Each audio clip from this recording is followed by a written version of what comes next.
Georgina. When you think about head lice, what do you think about besides the scratching and trying to get rid of them? What do you think about? Well, we are so excited because we have the founder and CEO of Lice Squad on Georgina Life today. Dawn Mucci, welcome to Georgina Life. Well, thank you so much for having me. We're talking about every mother's favorite subject. I know, Dawn, when I saw this last night on the, on the sheets, I went, where do we go with this? How do we make this exciting? Where did it come from? Do you just wake up one day and say, I want to be, a lice removal specialist? I don't even know. Well, I have to tell you, it was through my own personal experience as a mother, and as a child, I got lice. Many people do. It's the second most communicable affliction next to the common cold in children. Most people don't know that. So when my son came home and gave it to me, I went looking for help, and there really wasn't anything available other than to go to the drugstore and buy some, over-the-counter pesticide. I didn't want to put that on my child. I had enough of it used on me as a child. I know it was horrible. And so I decided I would start researching and find a way to help other mothers solve the problem that I was going through. That's incredible. I love that. Wow. And Dawn, people haven't really been in close proximity with each other for such a long time. And now that, the big C word and all of that is changing, do you see change in all of this? Well, our business took a bit of a hit because of COVID. Obviously, we need people getting together to spread lice. So we didn't see as many lice cases. The ones we saw were really severe just because they've traveled in the family unit more than in the social unit. But post-COVID, we are expecting a huge increase in lice infestation simply because the society is coming back together. People are starting to do their regular things, schools back in, camps back on. So we're expecting a big wave of head lice infestations to come in the next few years. So Dawn, I want to ask a question that certainly came to mind immediately for me.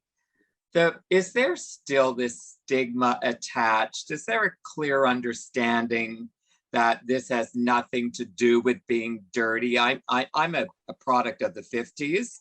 So, I think it's really important for, our viewers to understand that's not the case. No, it isn't. Lice prefer clean hair. That's just an old, outdated stigma. And part of our mission is to stop the stigma associated with head lice and to stop the overuse and abuse of pesticides on children and the environment. I love that. Thank you. What exactly does a louse look like? I think we've got some pictures of them, right? Yes. Yeah. So head lice are about 1 to 4 millimeters in length. They are brown in color.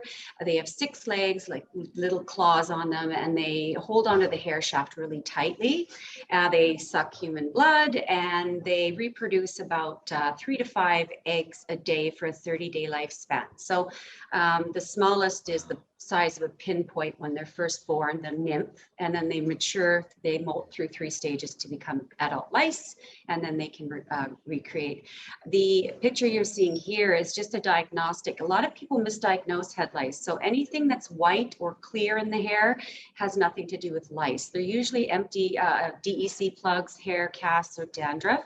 You want to look for that middle image. It's the brown egg on the one side of the hair shaft. That is a viable lice egg, and they're brown in color. So most people think they're white, but they are indeed brown. So that's sort of what you're going to be looking for if you're checking for lice. And here is the mother of all head lice.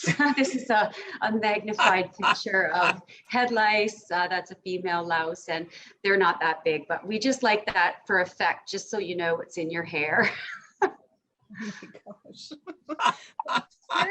Parents don't have to deal with this alone, correct? That's what lice. Absolutely not. Right. Yeah. Parents can resource. I started this company 22 years ago, and we have salons across the country, and we have our products in stores, and they're available online, and they're all enzyme and mineral based products. They aid us in our removal process, because it is a two-step process. You have to physically and manually remove those eggs for a successful reduction. Right. So, but parents can also go online and research lice. There's other lice removal companies aside from mine. If I started something, I started a whole new industry. So there are other companies like mine, but they're not as good as us. I have to say, we've been doing it the longest. Yes. We started it. Yes. We have the best team of head lice superheroes, and our professionals really care about our customers. We're not just there to remove the lice. We want to educate you and show you what you Yes. can do to prevent. And we care so much about our customer service that people, our word of mouth businesses, are our greatest source of referrals. Look at that. And So Dawn, I want to ask you, how do you engage with the kiddies? Like, how do you make them feel comfortable about this so that, you know, they understand what's going on and they're not scared to death? Well, as you could see in the previous images that were just up on the screen, our clinics are very family and child friendly.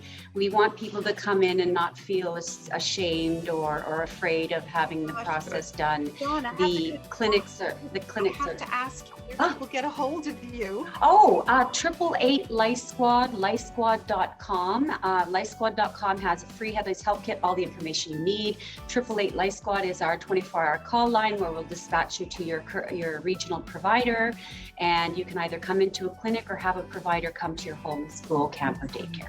Thank you Super. so much, Dawn. And don't go away, everyone. We have lots more coming up on today's Georgina Life. Thank you.